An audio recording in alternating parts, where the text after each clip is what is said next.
Allahumma aftah lana hikmataka ya Allah.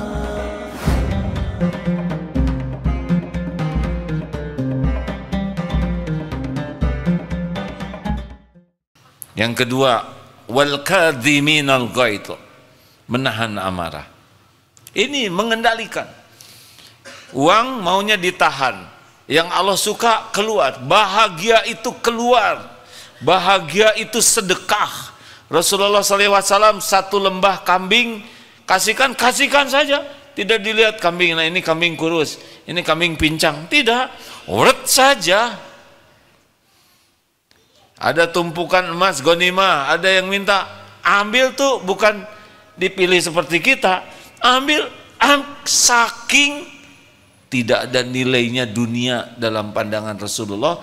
Jadi mau sedikit mau banyak, keruk saja kasihkan, ringan, apalagi Ramadan seperti angin. Semoga Allah menolong saya bisa mengamalkannya. Sambil bicara ini ada di hati, kamu gitu enggak, kamu ya insya Allah atulah ya. Jadi ini baru cerita Rasul ya. Rasulullah diminta berikan, saya baru ceramah ya, itu ceramah Rasul ya. Ada yang mau berhutang, Rasul tidak punya, beliau berhutang. Saking yakinnya kepada janji jaminan Allah. Nafsu tidak suka. Ayo, mau bahagia,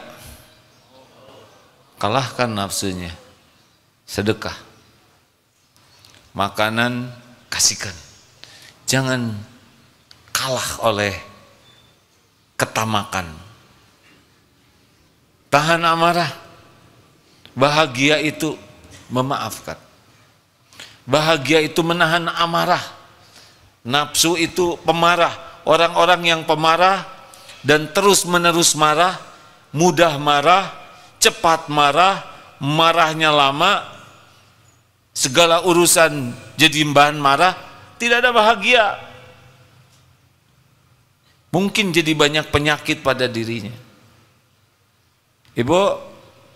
Ibu, mau ke surga, la tagdob walakal jannah. Apa artinya, Bu? Jangan marah-marah bagimu surga. Jadi kalau ibu terus-menerus jadi seorang pemarah, artinya ibu tidak berminat jadi ahli surga. Yang memperturutkan nafsu sulit untuk merasakan hidup bahagia. Mengapa? Karena bahagia itu justru karena mengendalikan nafsu. Wal 'afina 'anin nas, memaafkan. Sebelum orang minta maaf, maafkan. Tidak menyimpan benci dan dendam, itu yang membuat bahagia. Tapi orang yang selalu mudah tersinggung dan disimpan rasa sakit hatinya, ini tidak ada perintahnya dalam Islam. Kita hanya boleh marah ketika agama dihina, tapi urusan pribadi selesai. Hati-hati bagi yang, apalagi yang ada di Darut Tauhid yang diberi amanah pimpinan, guru atau apapun yang memiliki amanah besar menjadi tauladan bagi yang lain, dan pemarah sukanya, hati-hati. Saudara bisa jadi bagian dari masalah, bukan bagian dari solusi. Pemimpin pemarah lebih buruk daripada yang dipimpin pemarah. Yang dipimpin pemarah ditahan ngambeknya karena tidak berani. Ya kan? Komandan pemarah, jenderal pemarah, kopral pemarah. Yang nahan yang mana? Jadi soleh kepaksa karena nggak berani. Ini perlu diingatkan, ini saya masih dapat laporan juga, ada beberapa pimpinan yang kurang bijaksana. Tidak bisa. Kalau dia tidak bisa mengendalikan emosinya, berarti akalnya turun. Karena kalau kita marah, yang berperan adalah bisikan setan. Karena pintunya dibuka. Apa pintunya? Nafsu. Maafkan. Wallahu yuhibbul muhsinin. Dan Allah mencintai orang yang berbuat kebaikan. Kenapa? Karena kebaikan inilah yang tidak disukai oleh setan. Coba, tidak disukai nafsu. Ada sampah di pinggir, mata lihat, dua-duanya berbisik. Benar? Siapa kira-kira yang bakal sukses? Nafsu mau tidak ngambil sampah? Jawab, tidak mau. Nafsu sukanya malas. Nafsu tidak mau. Kalau kita tahu ini ladang amal, ambil. Wallahu yuhibbul muhsinin. Sesungguhnya Allah mencintai orang yang berbuat kebaikan. Mau nyebrang, ada yang nyebrang sendiri saja, tapi ada ibu-ibu mau nyebrang, stop, dia bantu menyeberangkan. Allah mencintai. Nafsu tidak peduli kepada orang. Nafsu egois, mementingkan diri sendiri. Tapi orang yang bisa mengendalikan nafsu, dia mementingkan orang lain. Mau buka pintu di kantor, kita buka masuk. Tapi mana yang lebih baik? Kita buka dan mempersilahkan orang lain masuk. Benar? Beda levelnya. Orang-orang egois itu orang-orang yang sibuk diperbudak nafsu. Penjahat egois, dia mementingkan dirinya dengan mengorbankan orang lain. Maka kalau kita tidak punya program mengalahkan, mengendalikan nafsu kita, maka kita tidak akan bahagia dalam hidup. Tidak akan mulia. Ini penting. Rasulullah Sallallahu Alaihi Wasallam adalah orang yang sangat-sangat bisa mengendalikan nafsunya. Hilm. Begitu rekan-rekan sekalian. Jadi tidak cukup hanya belajar, tapi juga harus mujahadah. Terus dilatih terus dalam hal apapun. Terus dikendalikan supaya nafsu ini yang ada adalah yang dirahmati Allah Subhanahu wa taala. Demikian, satu lagi nomor 206.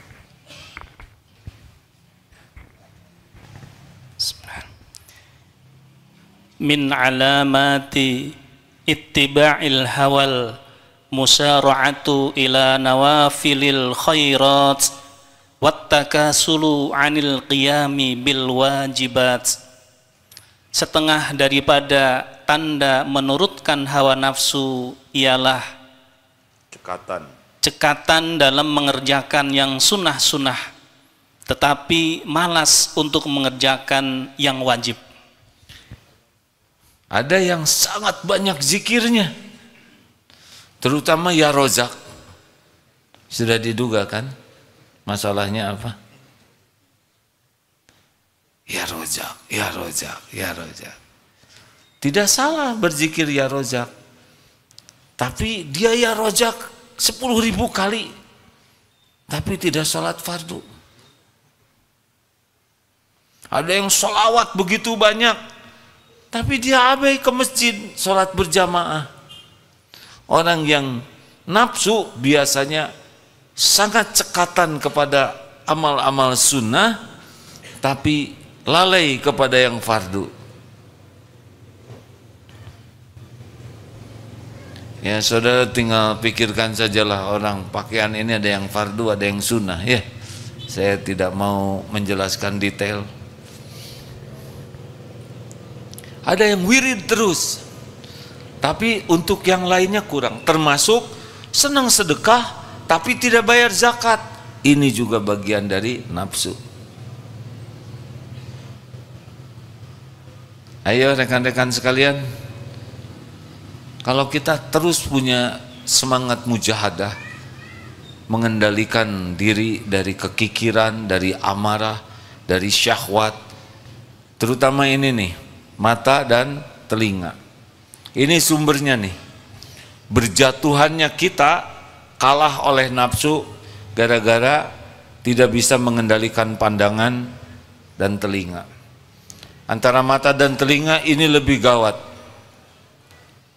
Orang-orang yang tidak bisa menahan pandangan, kecenderungannya matanya berzina. Kalau sudah zina mata, hampir dapat dipastikan akan beranak pinak dosa-dosa lainnya. Kalau orang sudah suka melihat yang haram, maka yang halal tidak disukai. Kalau mata di HP ini sering lihat yang haram, dia akan enggan baca Quran, enggan dengar ceramah, pokoknya dia jadi malas. Kalau kita sudah berbuat dosa, efeknya itu adalah kita jadi malas melakukan yang Allah sukai.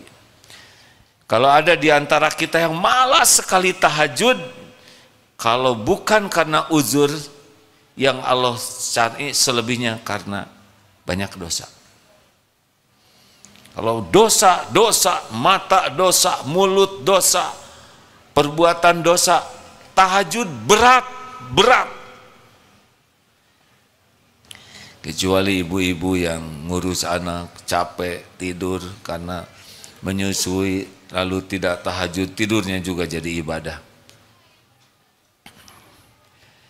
Tetapi yang tidak ada beban apapun, tapi tidak bisa bangun tahajud, itu sangat besar kemungkinan dosa. Dosa membuat kita berat ibadah. Dosa membuat malas datang ke majelis taklim. Kalaupun di majelis taklim, dia akan mengerjakan yang lain. Baca tulis WA atau apa saja. Karena akan terhalang, karena dia tidak nyaman dengan ilmu agama.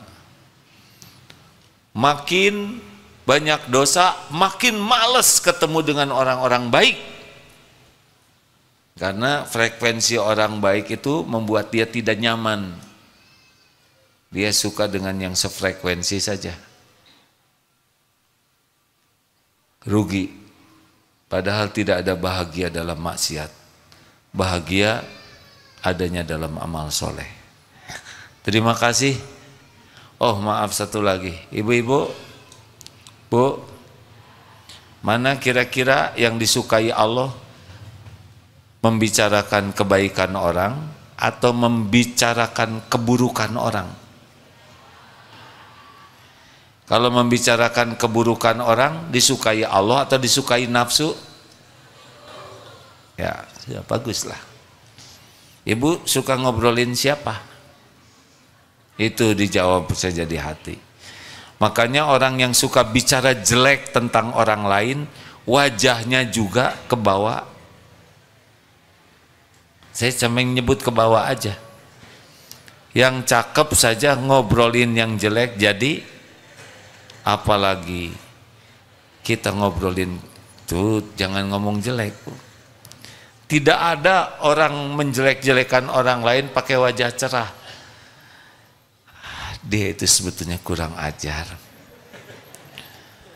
Amit-amit, gak bisa, gak nyambung. Sebetulnya saya itu muak melihat dia. Amit-amit, langsung dibuat wajahnya tuh oleh Allah jelek. Sini tidak enak, begitu. Ada yang begitu kan?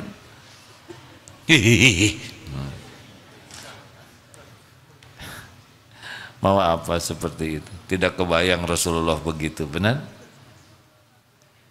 Abu Jahal begitu. Terima kasih. Ada pertanyaan, silakan. Terima kasih.